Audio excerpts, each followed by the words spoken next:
वो ये है कि आप देख ही रहे हैं कि ईरान पूरी बिल्कुल, तरीके से बिल्कुल मैदान शौकत में है। साहब, मैं फिर आपके पास आऊँगा और यहाँ पे कुछ अपडेट्स हैं। यहाँ पे देखिए नूर साहब लिखा है इज़राइल के नेसेट्स के बाहर भारी विरोध वहाँ पे चल रहा है, ज़बरदस्त वहाँ पे एहतजाजी मुज़ाहिरा हो रहा है। वहाँ पुलिस और वहाँ के मुज़ाहिरीन में तसादुम भी है, टकराव भी है। तो ये यही हाल तकरीबन अगर देखा जाए तो अमेरिका के अंदर भी जबरदस्त तरीके से एहतजाजी मुजाहरे हो रहे हैं। और जैसा कि मैंने बताया कि जो डोनाल्ड ट्रंप की भतीजी हैं, वो खुलकर मैदान में आ गई हैं और उन्होंने ये कहा है कि ईरान में तो नहीं, लेकिन अमेरिका में जरूर सत्ता परिवर्तन हो सकता है, हो जाएगा। और ये उनकी भतीजी का ये जुमला है। हाँ, तो वहां पे आप देखिए फिर जो बहुत खास मुशीरे खास कह लीजिए, जो एक खातून थी जिसको बहुत बुरा भला कहा है डोनाल्ड, उसकी प्रेस कॉन्फ्रेंस कहा सिर्फ मैंने एप्स्टीन फाइल की मुखालफत की और इसकी वजह से मेरी 5 साल 6 साल की जो खिदमात है उसको नजरअंदाज करके ट्रंप हमें बुरा भला कह रहे हैं। यानी एप्स्टीन जो है, मैं समझता हूं कि बहुत बड़ी बड़ी बात है और बहुत इंपॉर्टेंट है। और मैं कल कह रहा था राशिद साहब की ये जरूर है कि जंग की वजह से ऐसा हमें लगता है कि एप्स्टीन फाइल दब गई है, लेकिन वो दबी उबी नहीं है। वो लोगों के जहनों में बैठ गई कि भाई ये इतने दरिंदे हैं, इतने शैतान है, शैतान भी शर्मसार हो जाए। तो बहरहाल यहाँ पे देखिए ये शेख करीम साहब ने भी अपडेट दिया, आज तक हिजबुल्लाह ने 134 इजराइल के मरकावा टैंक तबाह किए हैं। आईडीएफ को बंदी बनाया है कि काफी जो है आईडीएफ के लोग, ये उनकी अपडेट है। इसके साथ साथ नूर साहब ने ये लिखा है कि ईरान के हमले में 200 यूएस और 10 इजराइल के फौजी मारे गए। बहरहाल इस तरह की खबरें आती रहती है, लेकिन जब तक खुद अमेरिका इसकी तस्दीक न करे या इजराइल तस्दीक न करे तो, लेकिन ये सब खबरें जो है इस तरह से मार्केट में चल रही हैं, हर तरफ से चलती रहती है। लेकिन राशिद साहब आपकी क्या अपडेट्स हैं, क्या ऑब्जर्वेशन है, आज सबसे पहले वो सुन लेते हैं और उसके बाद फिर हम बाकायदा गुफ्तगू करेंगे। क्या ऑब्जर्वेशन आज आपकी रही है, क्या लग रहा है कि होगा और क्या अपडेट्स है राशिद साहब? जी शौकत भाई को हमारा सलाम, आपके सारे सभी सामाइन को हमारा सलाम। देखिए मुमताज भाई, इस जंग की खाली एक पहलू नहीं थे, इस जंग के कई पहलू थे। लेकिन जिस चीज को जंग का पहलू बनाया गया वो बहुत ही कमजोर चीज थी, जिसके बारे में अगर कोई इंटरनेशनल प्लेटफॉर्म पर डोनाल्ड ट्रंप को बैठा के बात की जाए तो उस पर उनके पास कोई जवाब नहीं होगा। जंग के मोटिव ईरान को कमजोर करना था इजराइल के सामने, क्योंकि इजराइल जो हथकंडा अपना रहा है, जो उसकी साजिशें हैं, जो उसकी प्लानिंग है, जैसे कि जो रेड लाइन खींची थी डोनाल्ड ट्रंप ने गाजा में, अब आधा गाजा तो उसने कब्जा कर लिया। अभी तक दूसरे चरण की नौबत भी नहीं आई इनकी, और ऐलान हो गया लेकिन इनकी आर्मी पीछे नहीं गई। तो हमने उसी दिन आपसे कहा था कि जो लाइन खींची है बस वहीं तक गाजा है, बाकी इनकी नीयत सही नहीं है।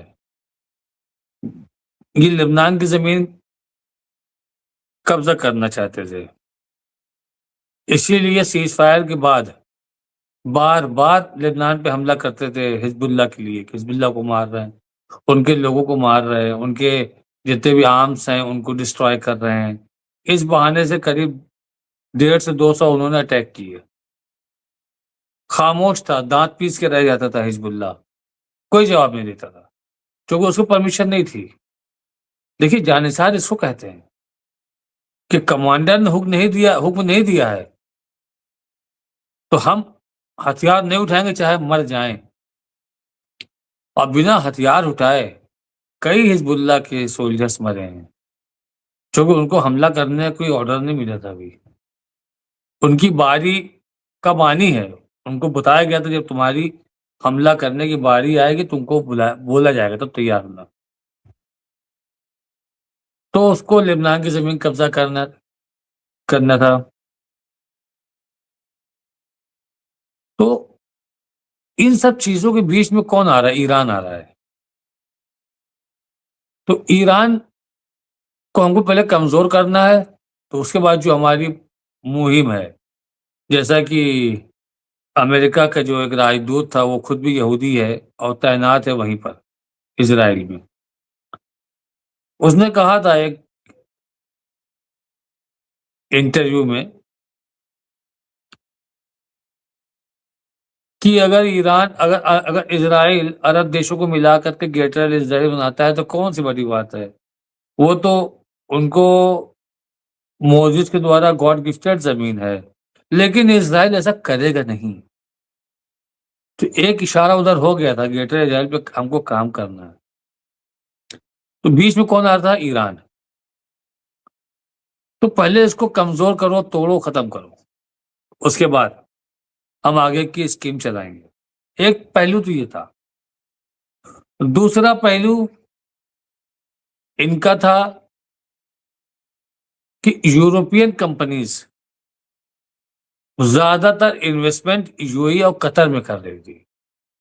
बेहिसाब किया कतर में और यूएई में उन्होंने इन्वेस्टमेंट, और अमेरिका चाहता था कि उनके यहाँ हो जाए इन्वेस्टमेंट,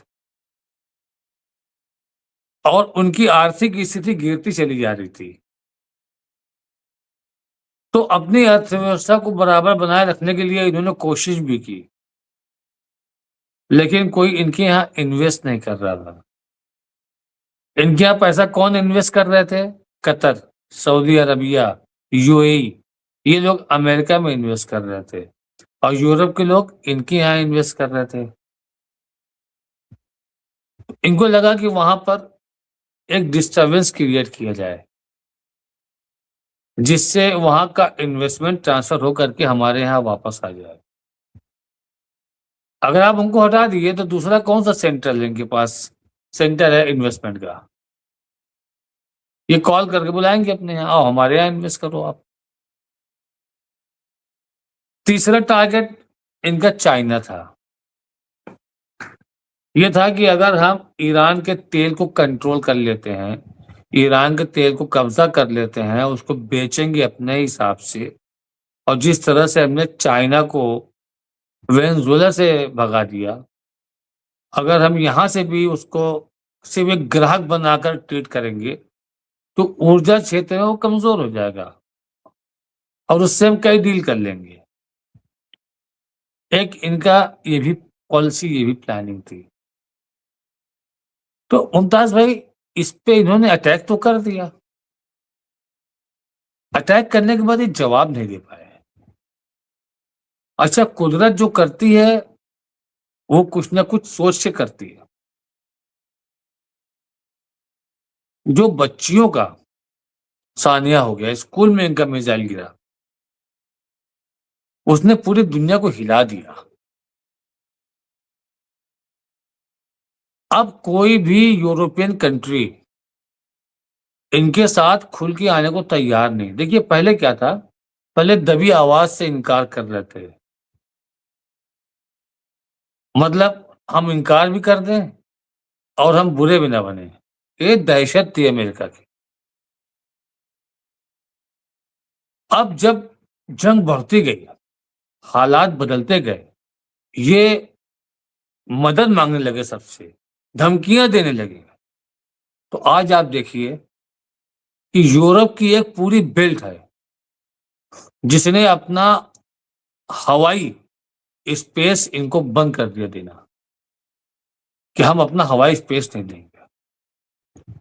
अभी आप यूरोप का मैप खोलिए और उसमें देखिए, कम से कम इनकी फ्लाइट अमेरिका से निकलने के बाद 3000 किलोमीटर एक्स्ट्रा चलती है। एक लाइन से बेल्ट बनी हुई है। पेरिस, इटली, फ्रांस, ब्रिटेन, इनकी पूरी एक लाइन से बेल्ट बनी हुई है। उस बेल्ट से घूम के इनको जाना पड़ रहा है, जो तकरीबन 3000 किलोमीटर एक्स्ट्रा पड़ रहा है इनको। इन सब ने मना कर दिया, साफ क्लियर मना कर दिया कि आप हमारा एयरबेस यूज नहीं करेंगे। और इनके मुल्कों में एहतजाज बहुत हुए हैं। मुमताज भाई, हमने तो खाली इजराइल के देखे एहतजाज, अमेरिका के देखे एहतजाज, जर्मनी पहले इनके सुर में आया, इनके साथ था। जब जर्मनी में एहतजाज हुए तो जर्मनी के भी सुर बदलने लगे। पहले वो इधर था, फिर बीच में आया, अब एकदम किनारे हो गया। फ्रांस में एहतजाज हुए, ब्रिटेन में एहतजाज हुए। इन्होंने पोलैंड से मांगा कि हमको पेट्रियट की बैटरी दे दो। एक छोटा सा मुल्क है पोलैंड, उसने इनकार कर दिया। आज अमेरिका की ये हालत बना दिया है ईरान ने कि जो लोग इनके सामने सर झुका के खड़े होते थे, वो अब आंख मिला के बात कर रहे हैं और जवाब दे रहे हैं, सीधे सीधे इनकार कर रहे हैं। और ये चीज डोनाल्ड ट्रंप को हजम नहीं हो रही है। कल वहां की रात के 9 बजेंगे और इंडिया की सुबह के 6 बजेंगे। डोनाल्ड ट्रंप आएंगे, अपने राष्ट्र के नाम संदेश पढ़ेंगे। शायद 235वां या 237वीं जयंती है अमेरिका की। मतलब बस इतनी ही पुराना कल्चर है ये, जबकि ईरान 5-6 हजार पुराना कल्चर है। तो इसमें ये पूरी उम्मीद है कि ये सीज फायर का पूरा भार जेडी वेंस के कंधों पे डाल देंगे, बलि का बकरा इन्हीं को बनाएंगे और खुद अपने आप को चुपके से विड्रॉ कर लेंगे कि अब इस चीज को जेडी वेंस देखेंगे। जेडी वेंस तो इसके खिलाफ थे, क्योंकि उसको पता था कि वो अगला राष्ट्रपति पद का दावेदार वही है और उसके कैरियर को डोनाल्ड ट्रंप चौपट कर रहे हैं। मुमताज भाई, हमको तो ये लगता है कि 10 से 15 साल अब रिपब्लिकन अमेरिका की सत्ता में नहीं आ पाएगी। आपने खाली 80-90 लाख लोगों को सड़क पे देखा है। एक एक आदमी 10-10 लोगों को इन्फ्लुएंस कर सकता है और अमेरिका 30 से 35 करोड़ की आबादी है। तो ऐसा नहीं है कि इसका इनके ऊपर इलेक्शन में असर नहीं पड़ेगा। और अभी आप एब्सटेन फाइल की बात कर रहे थे कि सुगबुगाहट है। अरे जो ये 90 लाख 80 लाख लोग सड़क पे आए थे मुमताज भाई, इनके हाथ पे एब्सटेन के भी बैनर थे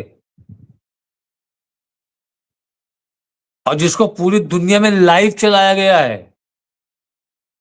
ऐसा कैसे आप कहते हैं कि उसको सुगबुगाहट बाकी है? अभी ये खुल के आएगा, अभी ये खुल के आएगा। जो मीडिया सरकार का चाटुकार था वहां का, न्यूयॉर्क टाइम्स, वॉशिंगटन पोस्ट, अब वो इनकी धज्जियां उड़ाएगा, क्योंकि इन्होंने उस मीडिया को बहुत गाली दिया है। अब कोई इजराइल लॉबी नहीं है। आपने मेलोनी का स्टेटमेंट नहीं सुना होगा जो उसने अपने पार्लियामेंट में दिया है।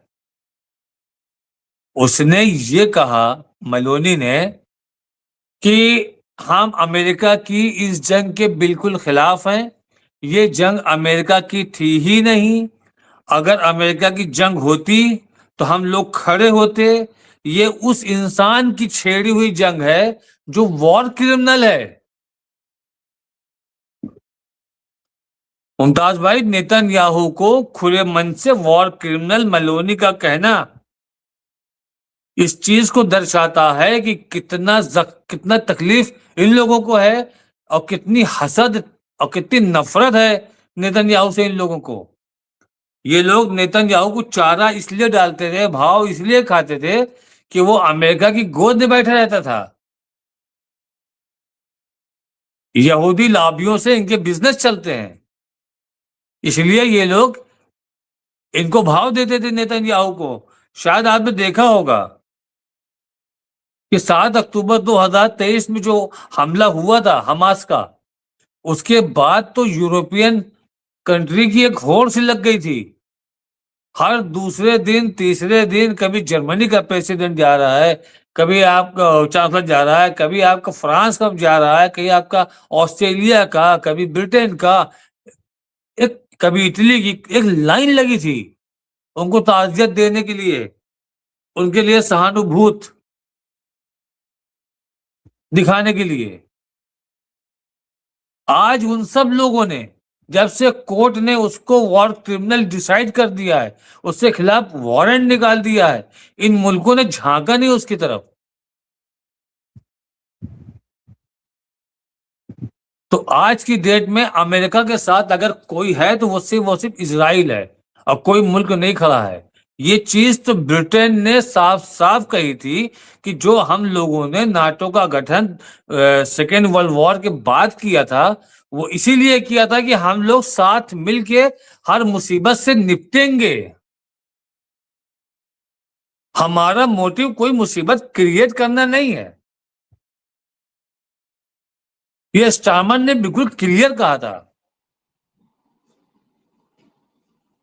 बोला कि ये तो क्रिएट की हुई प्रॉब्लम है, हम लोग अपनी अर्थव्यवस्था से जूझ रहे हैं, और ऐसे टाइम पर एक ऐसी जंग थोप देना जो अर्थव्यवस्था को चौपट करे और दुनिया को एक थर्ड वर्ल्ड वॉर की तरफ ले जाए, इस चीज को लेकर के स्टारमर ने मना किया। लेकिन कल जो सुबह 6 बजे डोनाल्ड ट्रंप अपनी स्पीच देंगे मुमताज भाई, उसमें बिल्कुल साफ साफ जेडी वेंस के ऊपर डाल देंगे। इनको भागना तो है, निकलना तो है, इनको कोई दो राय नहीं है, ये वहां रुक नहीं पाएंगे। फुट ऑन ग्राउंड या कर ही नहीं सकते वहां पर, इनको पेंटागन मना कर रहा है। और हमको ये लगता है जेडी वेंस के ऊपर अगर इन्होंने सीज फायर कंडीशन वाला मैटर डाल दिया, जैसा कि पाकिस्तान के विदेश मंत्री और चाइना के विदेश मंत्री आज बात की हैं, और एक मसौदा ये लोग बना रहे हैं, तो उसमें यह होगा कि कुछ कंडीशन अमेरिका की मान ली जाए, कुछ कंडीशन ईरान की मान ली जाए, उसके बाद एक सीज फायर हो जाए, जंग खत्म हो जाए। लेकिन आप ये मान के चलिएगा, ईरान तैयार तो हो जाएगा, ठीक है, हम अमेरिका के साथ जंग खत्म करेंगे, लेकिन इसराइल के साथ नहीं करेंगे। यही तो इसको गोल्डन चांस मिला है इसराइल को तबाह करने का, वो ये मौका छोड़ेगा नहीं। ईरान अपने प्रॉक्सीज के साथ वहां पर फुट ऑन ग्राउंड करा सकता है इसराइल में। मस्जिद अक्सा को कंट्रोल में लिया जा सकता है। एक मर्तबा मस्जिद अक्सा कंट्रोल में आ गई तो जितने अरब के लोग हैं ना बद्दू, ये सब सजदे में आ जाएंगे ईरान के। ईरान नहीं मानेगा जी। जी बिल्कुल। फिर मैं आऊंगा आपके पास राशिद साहब, और ये सही है, हालात जिस तरह के हैं, फिलहाल ईरान रुकने वाला नहीं है, और लोग कह रहे हैं रुकना भी नहीं चाहिए। फिरोज रिजवी साहब ने लिखा है, शौकत भारती साहब आपने एक बात और कही थी मुमताज सर से कि थोड़ा बताइए, हुर्मुज का रास्ता ईरान बंद कर देगा, ये आपने बहुत पहले बिल्कुल कई बार ये बात आई थी, और ये भी शौकत भारती साहब ने कहा था कि अगर स्टेट ऑफ हुर्मुज बंद हो गया तो हाहाकार मच जाएगा। और आज ये देखिए कि हाहाकार मचा हुआ है। अभी मैं ऑस्ट्रेलिया पढ़ रहा था, कहाँ के वहां के पीएम कहीं जा रहे थे, वो नहीं गए क्योंकि वहां पे ऑयल क्राइसिस है। वहां पे तो तेल की कमी जो है वो पूरी दुनिया में हो रही है, और हालात जो है खराब हो रहे हैं। यहाँ पे नूर साहब ने एक और अपडेट दिया, मेरे साथ जुड़ गए, मैं तारुफ करा देता हूँ। सबसे पहले सीनियर पॉलिटिकल एनालिस्ट और सीनियर जर्नलिस्ट अब्दुल वाहिद साहब हमारे साथ जुड़ गए हैं, कॉलम निगार हैं, बहुत अच्छा कॉलम लिखते हैं। मिडिल ईस्ट पे इनके बड़े अच्छे कॉलम जो है वो तमाम अंग्रेजी, उर्दू, हिंदी में आते रहे हैं। और आप जो है जो फॉरेन वर्क है, एक्सटर्नल अफेयर में भी आपने काफी खिदमत अंजाम दी है। अभी भी आप जो है आकाशवाणी और तमाम जाते हैं, नेशनल चैनल पे भी आप जो है मुसलसल आते हैं, मैं उनका इस्तकबाल करता हूँ, खैर मकदम करता हूँ। और यहाँ पे जो अपडेट्स हमारे साथी देते हैं, क्योंकि ये सब बातें चलती रहती हैं, आती रहती है कि अमेरिका के 2400 पैट्रियट और 850 टॉमहॉक और थाट को ईरान ने अब तक खाक में मिला दिया है, उन्हें तबाह कर दिया है। इसके अलावा ये आज एक वीडियो आया था, मोहम्मद रईस साहब सही लिख रहे हैं कि हिजबुल्लाह ने आज एक टैंक के अंदर बैठे सोल्जर को गिरफ्तार कर लिया और टैंक को अपने कब्जे में ले लिया। वो बिल्कुल दिखा रहा था, बल्कि उस पे कमेंट एक ने लिखा कि ये तो ऐसा लग रहा है कि जैसे 7 अक्टूबर 2023 हो रहा हो। तो इस तरह की सिचुएशन जो है वो हिजबुल्लाह कर रहे हैं, क्योंकि हिजबुल्लाह बहुत तेजी से आगे बढ़ रही है। हालांकि आज मैं फिर बड़ा हंस रहा था कि इजराइल की तरफ से नेतन्याहू के हवाले से खबर आई थी कि साहब वो फिर नक्शा तैयार कर रहे हैं ग्रेटर इजराइल का कि लेबनान पे हमारा कब्जा हो चुका है, अब सऊदी अरब की तरफ हमें बढ़ना है। इस तरह की बातें जो है, तो बहरहाल ये खबरें आती रहती हैं। इसके अलावा ये बहुत बड़ी खबर है जयदीप सिंह मुंडेला साहब ने जो दी है, मैं समझता हूँ अब्दुल वाहिद साहब, ईरान ने पिछले 3 दिनों में 50 लाख ईरानी नागरिकों का रजिस्ट्रेशन किया है, जो वॉलंटियर के तौर पर लड़ने के लिए तैयार है। एक मुहिम के तहत उन सब ने रजिस्ट्रेशन कराया है कि हम लड़ेंगे। 10 लाख फौज ऑलरेडी है ईरान के पास, 50 लाख आप बताइए इजराइल में ढूंढने से नहीं मिल रहे, जो वहां पे तो लड़ाई सी बात की थी कि आप तुम ले ही नहीं सकते हो, जो हमारे मदारिस के बच्चे हैं। और यहाँ आप देखिए कि किस तरह से लोग जो है अपना रजिस्ट्रेशन कराए। 30,000 की फौज जो गालिबन कतायब हिजबुल्लाह के हैं इराक में, उन्होंने तो बाकायदा सिग्नेचर कर दिए अपना डेथ, उसमें कफन उफन पहन के वो बैठे हुए हैं कि हमें मरना है। तो आप बताइए कि इस तरह से जो तैयारी, फिर आप देखिए जिसे आप कहते थे कि हमास जो है वो खत्म हो गई, उसने परेड कराई अभी पिछले हफ्ते पूरे गाजा में। तो और हिजबुल्लाह जो कर रहा है अब तक 1100 या कितने उसने मिसाइल और रॉकेट जो है वो मारे। आज भी उसने बड़े हमले किए और ईरान ने, अभी खबर आ रही थी कि तकरीबन बहुत बड़े ईरान की जानिब से 100 से ज्यादा मिसाइल और 200 ज्यादा ड्रोन से अटैक किया गया है। तो ये आप देखिए कि कितनी जबरदस्त तरीके से। लेकिन फिर भी अब्दुल वाहिद साहब, मैं चाहूंगा सबसे पहले अपडेट दे दे और फिर एक बार मैं फिर शौकत भाई साहब पर चलूंगा। जी अब्दुल वाहिद साहब। जी, कल जो है ईरान ने ऐलान किया था कि वो माइक्रोसॉफ्ट, गूगल वगैरह और अमेजोन के क्लाउड सेंटर्स वगैरह और जो भी जो है फैसिलिटीज वगैरह हैं वो उनको टारगेट करेगा। उसको ईरान ने हिट करना शुरू कर दिया है और आज उसने आगाज किया है बहरीन से। उसके अलावा जो है अमेजोन की क्लाउड फैसिलिटी पर ईरान ने फायरिंग की है, मतलब मिसाइल्स वगैरह फायर। तो अब जो है सूरत हाल इस वक्त ये है, देखिए बेसिकली क्या है, सिनेरियो क्या है, जो आपने बात कही अभी कि भाई ईरान के अंदर 10 लाख की फौज है और उसके अलावा बहुत सारे लोग वॉलंटरी तैयार हो रहे हैं। एक वीडियो वायरल है कि 11-12 साल का एक बच्चा आता है माँ के पास और माँ बोलती है कि जाइए आप भी फौज में जाइए, ये जो है वतन की हिफाजत करने का वक्त है। देखिए असल सूरत हाल होती है जज्बे की, कौन हक पर है और कौन नाहक है। मैं सीधे अगर हम भारत के सिनेरियो में देखें, भारत के किसी एक ऐसे आदमी का नाम बताइए जिस पे 2-2 कंट्री के पासपोर्ट हो, भारत का भी हो किसी और देश का भी हो। नहीं होता है ऐसा। हम लोग भारत के हैं तो हमारे पास भारत का मिलेगा पासपोर्ट बस। इसराइल एकमात्र देश है जहां इसराइल के भी पासपोर्ट होते हैं और वो जहां से आए हैं, जो उनकी कंट्री ऑफ ओरिजिन है, उसका भी पासपोर्ट रखते हैं। किस लिए रखते हैं भाई? आज तक कभी आपने किसी फलस्तीनी से ये बात किसी ने सुनी है कि उसने बोला हो कि नहीं फलस्तीन हमारा है? उसको कहने की जरूरत ही नहीं है, वो तो मानता है। इसराइली बोलते हैं कि नहीं इसराइल हमारा है। हमने कभी बोला है कि हम नहीं भारत हमारा है? हमें क्लेम करने की जरूरत ही नहीं, भारत है तो है। तो क्लेम वही आदमी करता है जो जानता है कि उसका नहीं है। तो नाहक पर ये पूरे सहयूनी हैं, पूरे यहूदी हैं। जिस कंट्री से ये जो है 1945 और ये सब जो कुछ हुआ इनके साथ, उसके बाद ये आए, फलस्तीनियों ने इनको गले लगाया, हाथों हाथ लिया और उसका सिला यकूब ये दे रही है। इसीलिए जो है कुरान मजीद में अल्लाह तबारक व तआला ने इस पूरी कौम पर लानत भेजी है कि हमने इनको फजीलत दी थी सारी कौमों पर, लेकिन इनकी बदअमालियों की वजह से इनको यहाँ पे ले आया गया है। और ये सिर्फ मैं नहीं बोल रहा हूँ, हॉलीवुड के अंदर खुद बहुत सारी क्रिश्चियंस वगैरह ने डॉक्यूमेंट्रीज बनाई है। एक बहुत मूवी है बेन-हर, देखने के लायक है। जो आपने बात कही है अभी राशिद साहब ने कि भी जॉर्जिया मेलोनी है और बहुत सारे लीडर्स वगैरह हैं यूरोप वगैरह के, एक हैट्रेड उनके अंदर जनरेट क्यों हो रहा है इसराइल के अगेंस्ट। आप देखिए कि अभी 3 अप्रैल को गुड फ्राइडे है, उससे पहले 3 हफ्ते तक इनका एक त्यौहार चलता है, मुकद्दस मानते हैं क्रिश्चियन लोग। ये जो है गिरजाघरों में जाते हैं और ख़ासतौर से फ़लस्तीन जो कि हज़रत ईसा अलैहिस्सलाम की जाए पैदाइश मानी जाती है, इस पर इत्तेफाक सबको है, मुसलमानों को, यहूदियों, ईसाइयों, हम सब लोग मानते हैं कि हज़रत ईसा अलैहिस्सलाम की पैदाइश फ़लस्तीन में हुई थी। अब आप बताइए कि उस गिरजाघर में जाने पर भी पाबंदी लगा दी है क्रिश्चियंस पर, यहूदियों ने, इस मौजूदा गवर्नमेंट ने, नेतन्याहू की, उससे भी नाराज़ है।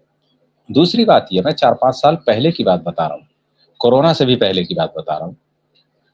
फ्रेंच प्रेसिडेंट की विजिट थी, उनको बैतुल्लहम चर्च, जिसको ईसाई लोग मानते हैं कि हज़रत ईसा अलैहिस्सलाम की पैदाइश वहाँ पे हुई थी, वहाँ पे वो जाना अपने लिए एक बहुत बड़ी चीज़ मानते हैं।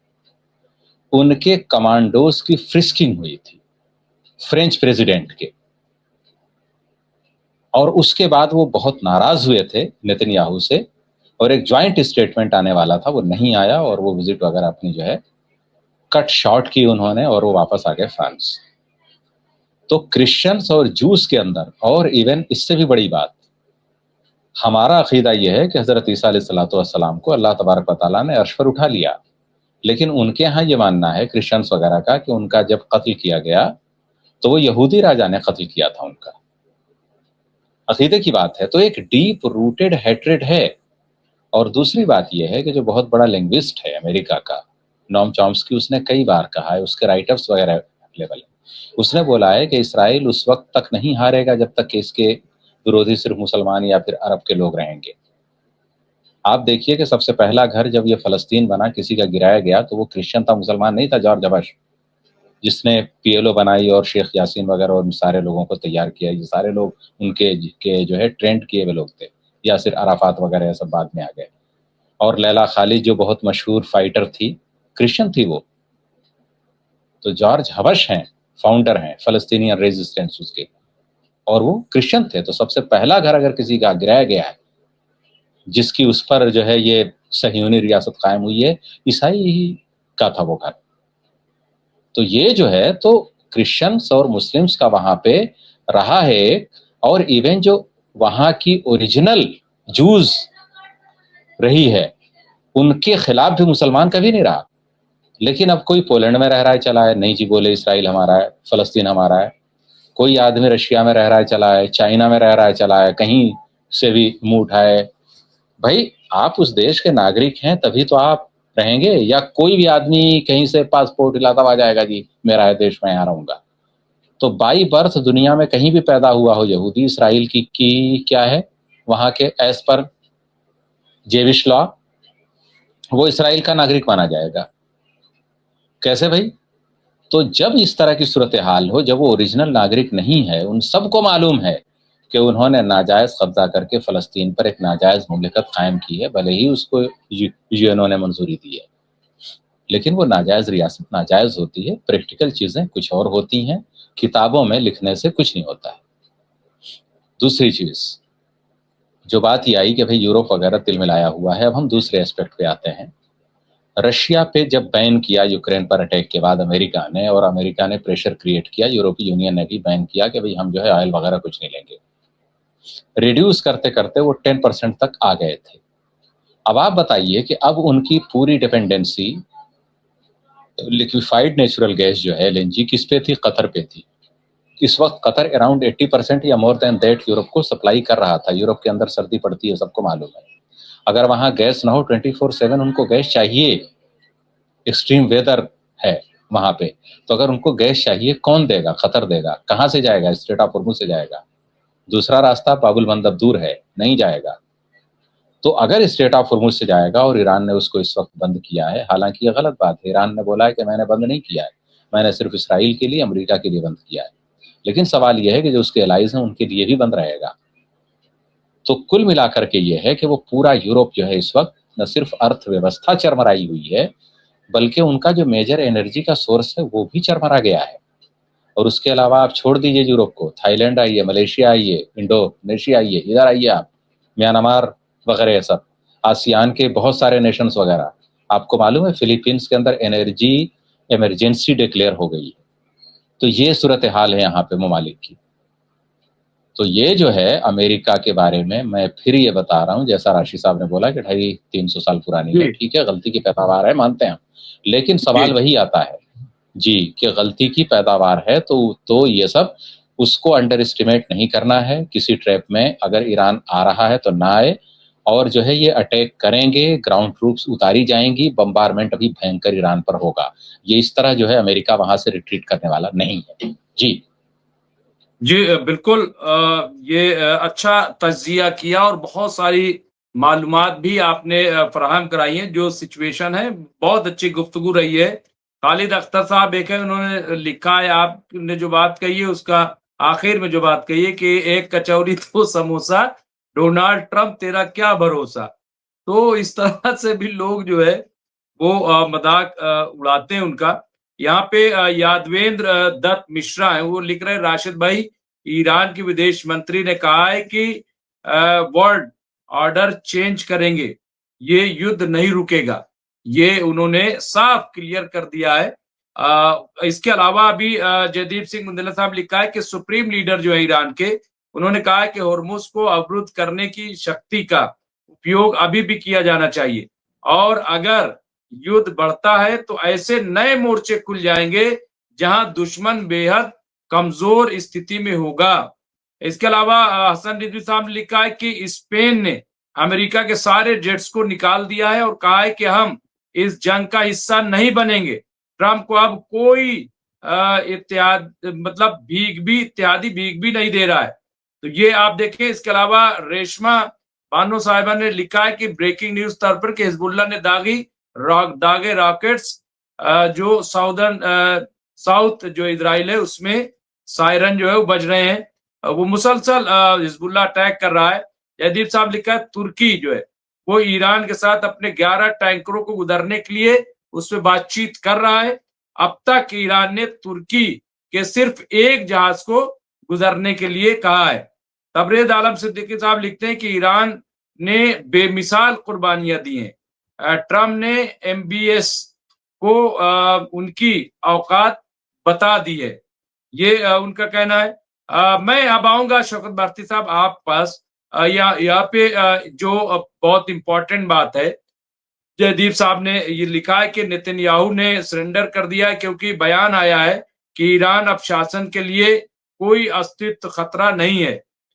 मेरे ख्याल से ये बयान एक पूर्ण राजनीतिक नाकामी है, विफलता है, जो ये संकेत देती है कि वो पराजित होकर जैसे पद छोड़ रहा हो, इस स्तर का बयान। तो अब आप ये देखिए कि चाहे अमेरिका के डोनाल्ड ट्रंप का बयान हो, वो तो कह रहे हैं हमने तो सब अपनी कामयाबी हमें हासिल हो गई, हम तो जंग जीत चुके हैं, और अब तो वहां कुछ बचा ही नहीं है।